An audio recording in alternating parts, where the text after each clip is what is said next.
So my background, I was actually, when I was in university, I started to write column for computer magazine. And in the beginning, I do software review before internet become popular. And then there was a tipping point that internet become more mature that enabled some company start to emerge. So I switched to write about internet business model and also internet marketing strategy. And that's the time when I fell in love internet. And in the same time, I applied for a PhD in Imperial College and also got a sponsorship. And so I ultimately gave up the PhD offer and move on to work on my own startup. And that was very early. We still don't have broadband yet. We are using those phone line, like very slow internet speed. But that's how I get started. And fast forward, I was running my own company for more than 13 years across 3 startups that I started. 2 were acquired by a listed company and 1 were acquired by a private investor. So in 2013, after I exit the 3rd startup, I decided to switch to the other side of the table, do angel investment, and then move on to start my own VC firm, focusing on seed stage investment for 9 years. And around 2 years ago, during the COVID time, I was surprised by how long I've been doing direct investment and also try to rethink what I want to do going forward. And ultimately, I find that it's the right time to plan for succession for our own family. So my husband and I decided to refocus our effort on our own investment, and we are building our own family office. And so I've changed my focus from direct investment to fund investment, focusing on emerging manager. I did around 11 fund investments so far, and my husband focused on the public market. Yeah, so that's what we are doing at the moment.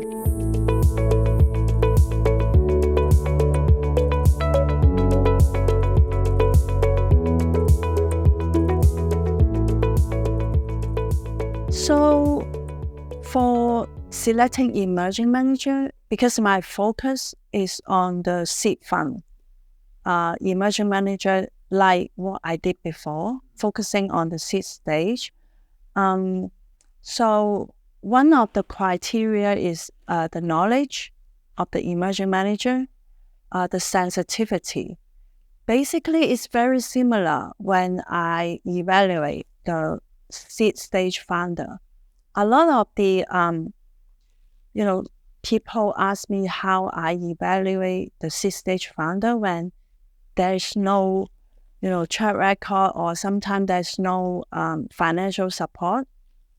So usually for me, the process is very similar to job interview, but there's one big difference. For job interview, you evaluate the historical knowledge, the connection that already exists, and how the people solve a certain question or problem. And so everything is like what they already have. So for seed stage founder interview that I do, I focus on 2 aspects. One aspect is something they already have. So like knowledge that's relevant to what they are doing. And the second aspect is actually about future. So it's about their ability to learn and also their sensitivity around what's happening. Because there are so many technology emerge, something not possible today, tomorrow maybe suddenly it become possible. So there's a lot of dynamics that they need to be aware, and they need to constantly iterate their own model to improve and make good use of technology that's available. For example, if you still remember in the old days, like Airbnb, in the very beginning, Airbnb, you need to use Facebook login to register Airbnb. You cannot just register. So one of the reasons why Airbnb decide to use this mechanism, this onboarding mechanism, is actually very special during those times. The reason is because Airbnb really rely on the trust system, because you are renting your home to a stranger. So you need to have a certain kind of credibility and trust system. So they rely on the rating. But when you start from 0 to 1, you need to have some trust. So that's the reason why they select Facebook and build the onboarding around Facebook, because they want to tap into the friendship network of Facebook. So when you have a friendship network with Facebook, is based on real name. It's not like Twitter. Twitter is based on interest. So you could be anonymous. But Facebook is based on real name. So that's the characteristic. And so for Airbnb, they leverage this real name friendship network in Facebook to build this credit system inside Airbnb. And so this is something pretty new during that time. But it become so big. After Airbnb, you start to see other platforms using Facebook login. Instead of asking the people to register from scratch, because they find out there's an advantage. They can tap into the friendship network of Facebook and showcase how many friends you have already in this platform. So this adds the credibility and also the stickiness. And so after Facebook become very successful on this Facebook login, you start to see LinkedIn and Google also learn from Facebook, start the Google login and LinkedIn login. And so these are the kind of awareness I'm talking about, because LinkedIn login may not be possible today. It's not open. They don't have that API. But tomorrow they suddenly open LinkedIn login, Google login, and you also have Facebook login. So how you leverage these to build your onboarding and registration process. So these are something that I feel as an entrepreneur, you need to learn really fast and being very sensitive on what's going on in the market. And in the mobile era, some of the startups, they iterate every week. So constant iteration. And the other knowledge that you need to have is to evaluate your business model, whether you can find a product market fit. So these are some of the aspects that I've evaluated the seed stage founder. And when I evaluate the emerging manager, I need to understand whether the emerging manager have the capability to evaluate the seed stage founder. And so the manager themselves also need to have a strong awareness and sensitivity of what's going on, what's the technology that available, and what these technology can be applied.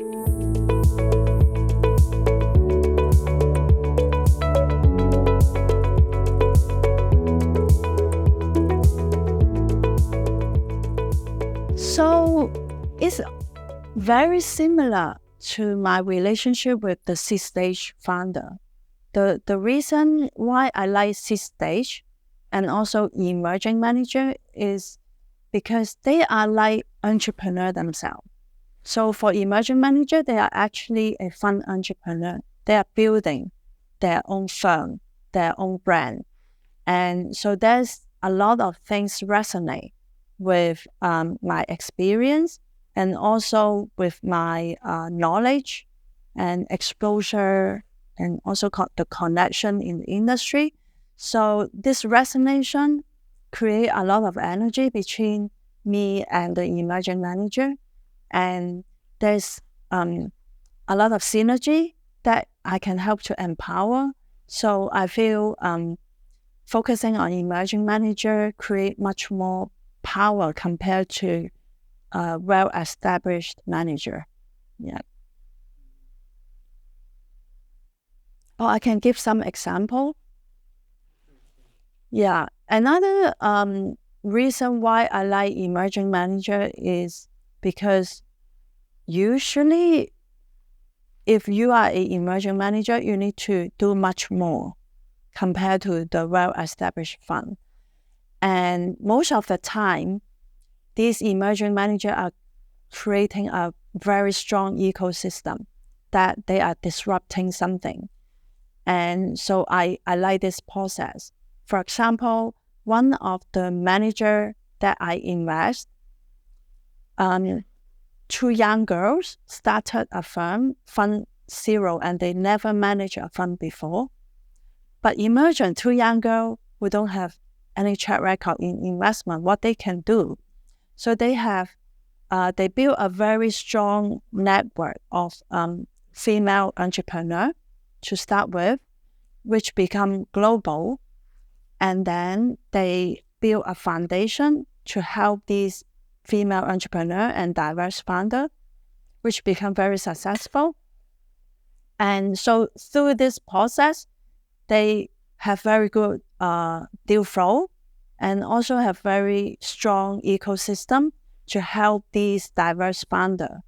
And it turned out their disadvantage become their advantage because they are so young, 20-something, so young that they can discover some new trend for the new generation that older manager usually cannot see.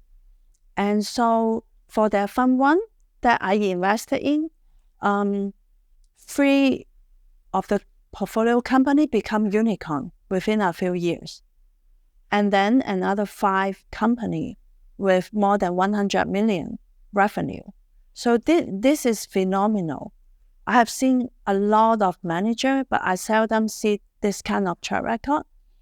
And when I reflect and look back, I found that one of the reasons is because they are young, and also because this community, they discover a lot of the old system, the problem in the old system. And so they bring in new solution.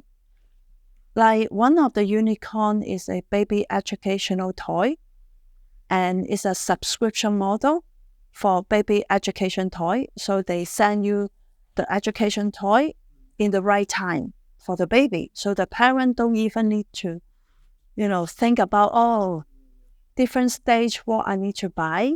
And the revenue is recurring, subscription based. And so this company grows so fast within a few years with more than 100 million and become a unicorn. So example like this. Another one is a hair product, personalized hair product. So these are some things that, within the old system, there's a lot of legacy.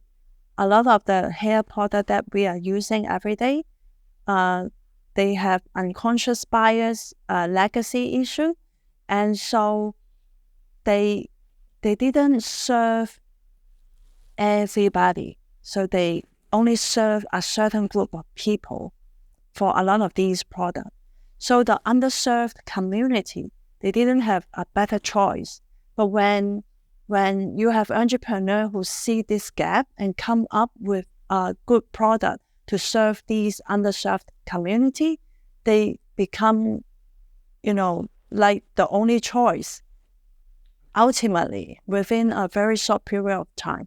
So these are very interesting examples for some of the emerging managers that I'm looking at. One more thing is, they become so successful and powerful that there's a documentary talk about their story, and they are now having a around the world screening.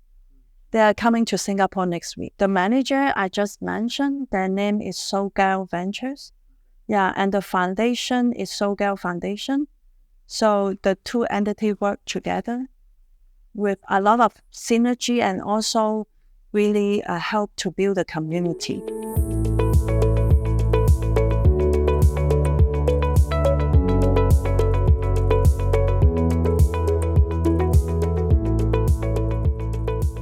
The motivation is really about succession planning, because both my husband and I, we are investors.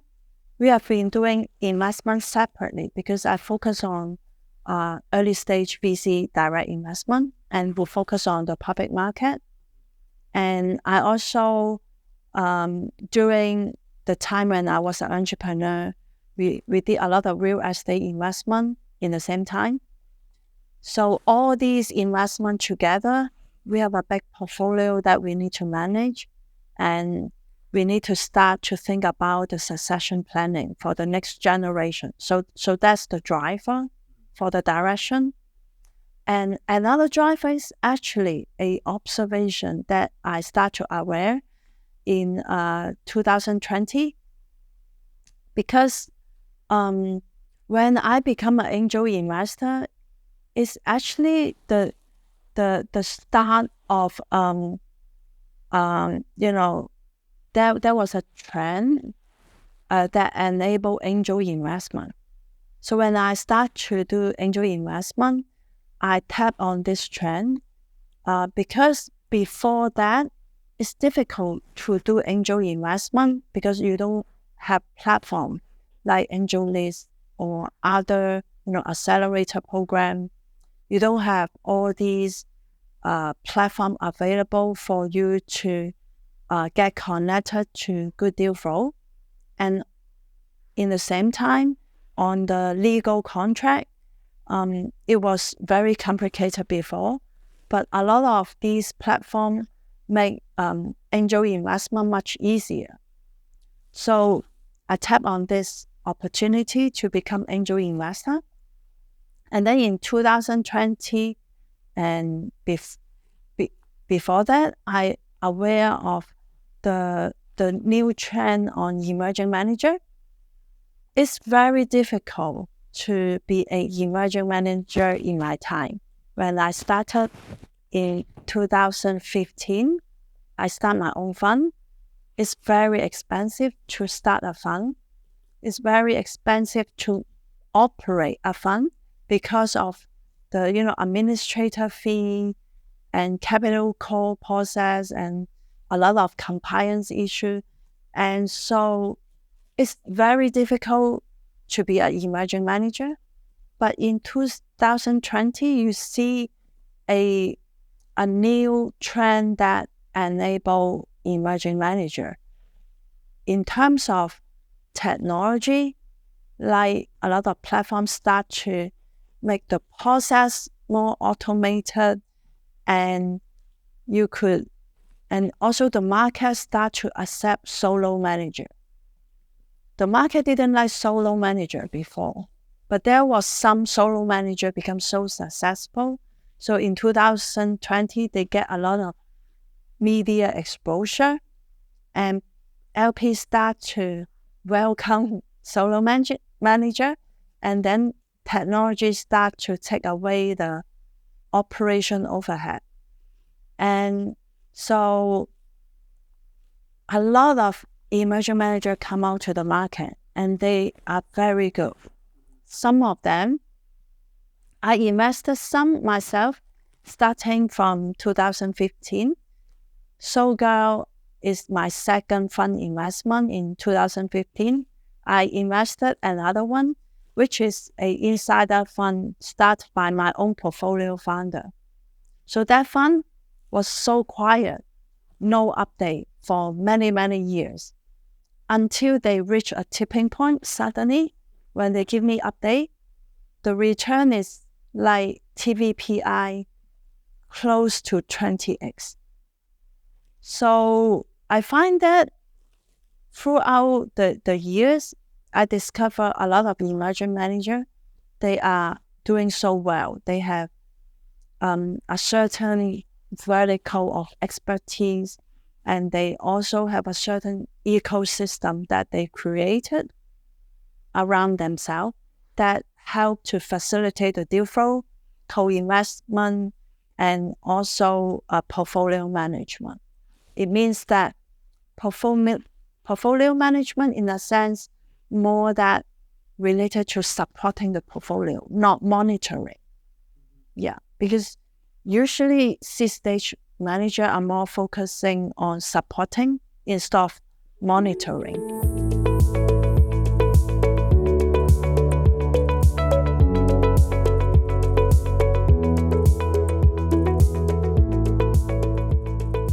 So for Click Ventures, one of the initiatives that we are trying to achieve, recognized by World Economic Forum, because so a little bit different from what other people are doing. They are, most of them are working on a impact project directly. So they try to create impact directly through one project. But what we are thinking as an investor is how we can create an ecosystem so that we could bring in more players and together create an even bigger impact. And this is actually inspired by some of our portfolio company, because when we compare in the very beginning, when we invest, we didn't look into whether that company create impact or not, or whether their project is related to impact or not. We focusing on the return. But of course, we also focus on good people that we like.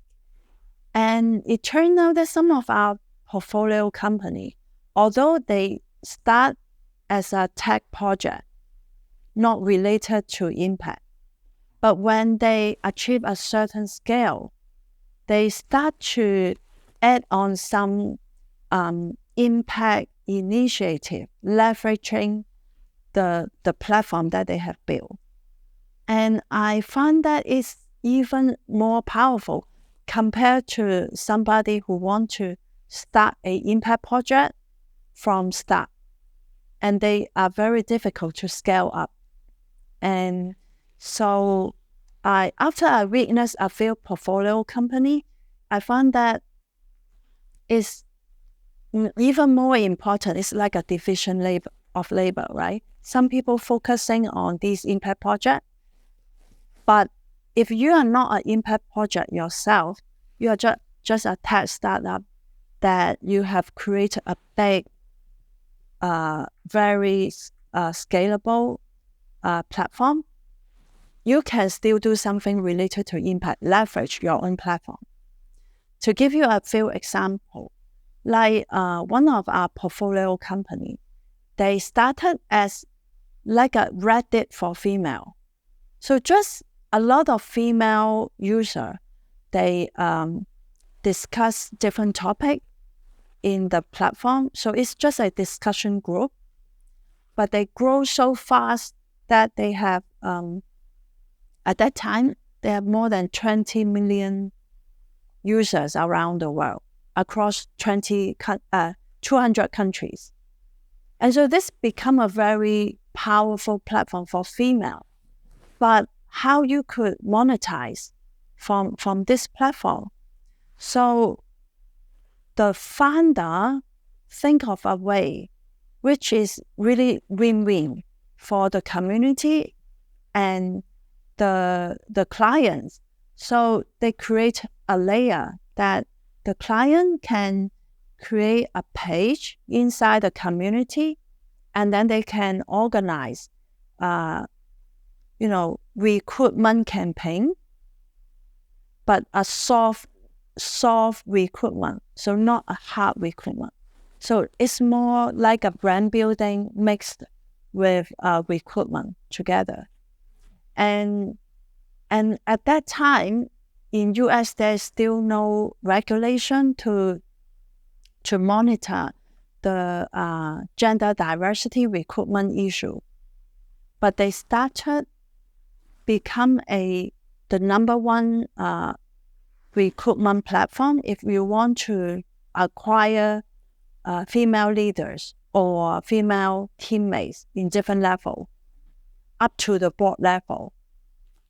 So after they become a leader, they start to launch software solution and also a lot of other different tools to help company to hire female team members in different level, and they become very successful. Yeah. So this is one example that a tech company not related to impact, but China become very impactful.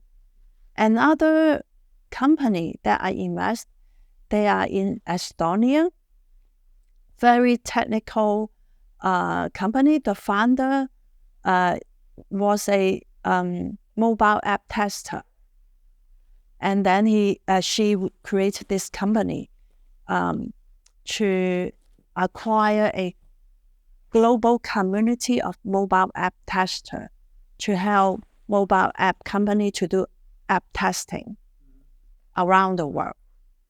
And they become very successful. So imagine the whole thing is not related to impact at all. But when they start to have, clients like Snapchat, Microsoft, and then they usually need to do the mobile app testing on a subscription base, that constantly helping this mobile app to test, across more than 50 to 100 language. They start to think, apart from powerful or very experienced mobile app tester, actually anybody are relevant to these mobile app. Some of the mobile app, if they are a B2C mobile app, like Snapchat, which is B2C. So different age group, different community are actually relevant. So they have launched they call it an impact project, because they want to help the underserved community to be able to have a technology-related job. So they provide training to them, and then also provide a mobile app testing job for them. Yeah. So this become very powerful.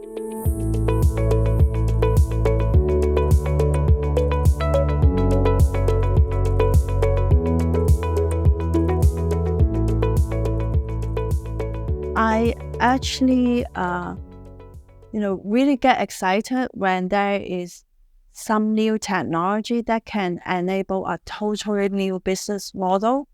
One example I always give is Spotify, because it's the maturity of streaming technology. Because before Spotify, you need to buy, song one by one.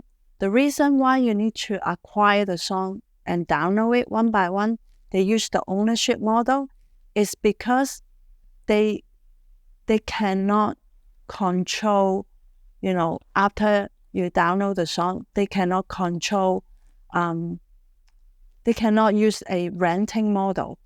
That's why they need to capture all the revenue in one go, and then you pay all the ownership fee and you own that song. But when Spotify come out, streaming technology enable the song that you only listen when you need it, and it's streamed to you in real time. So this technology actually enable the subscription model. It means that you no longer need to own the song. You could just subscribe to a library. So it totally changed the whole industry, and it also solved a lot of problems about the right issue during that time. And so these are some examples how new technology redefine the whole business model or some process. And so these are something that I feel very excited.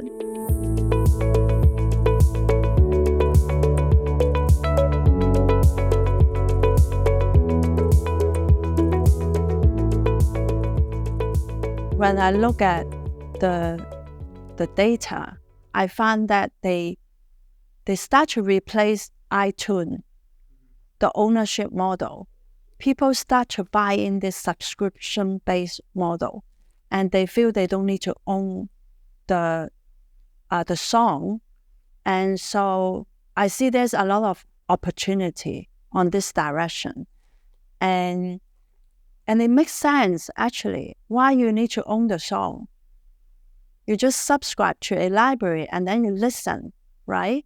And so you can see Spotify actually created a new model, not only apply to the music industry, but later also apply to Netflix, the movie industry.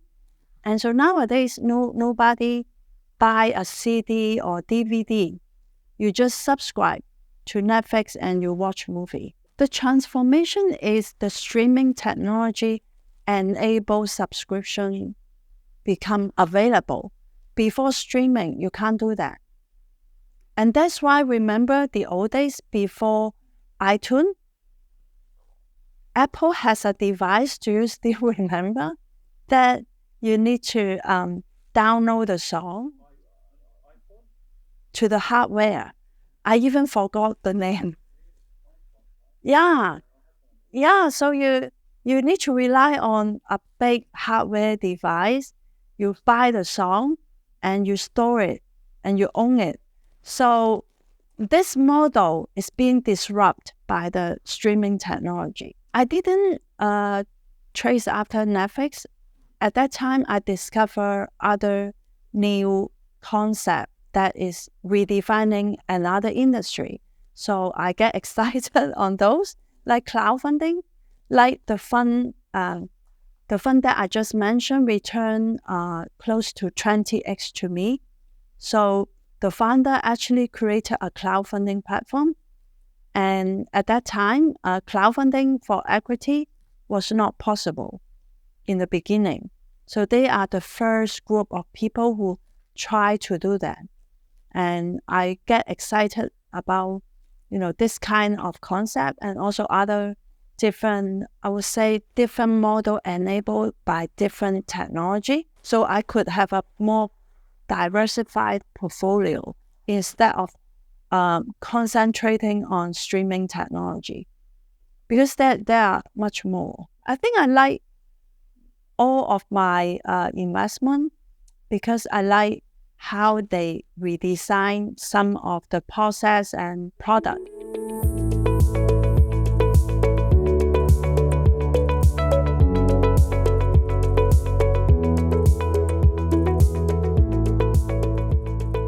So I think everybody aware that one of the most disruptive technology at the moment is generative AI. And I want to give some example why I also feel it's really disruptive. So, for example, if you look at, biotech or medtech or some other, technology that used to rely on a lot of experiment, testing. But Gen AI actually has the capability and the intelligence to simulate these testing. And it can do it in parallel, infinity. So it's like you could create a virtual lab, but infinity amount of virtual lab with different material or different scenario. So this disruption could really accelerate some of the development or R&D. And I find this is really disruptive. Another example that I observed is the AI agent.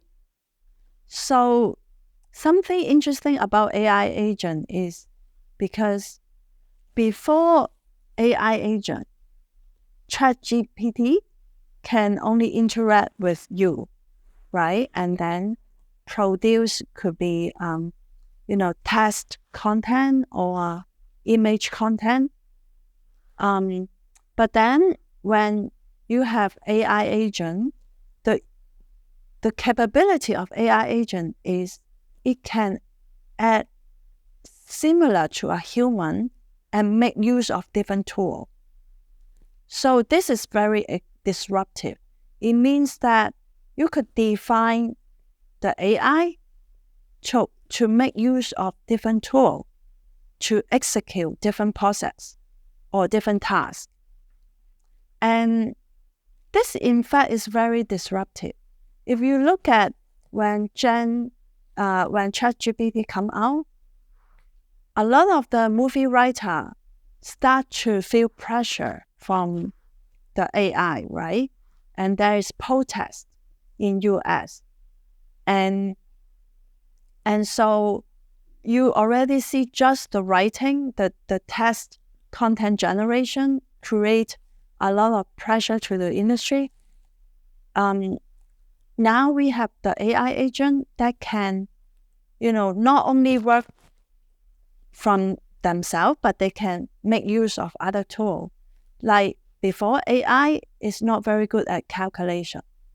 But now, although they are not very good at calculation mathematics, but they can use calculator. And this become very disruptive. They can basically automate a lot of process that we are doing every day. But of course, there are also other problems that emerge. Like I just mentioned, the movie writer, they have a protest. And because they have pressure that some of the studios start to generate content from AI directly, right? But I also know that there is other issues related because any content generated by AI at the moment, you cannot copyright. Yeah. So there are these disruptions to the market that I'm very curious to observe the whole dynamic.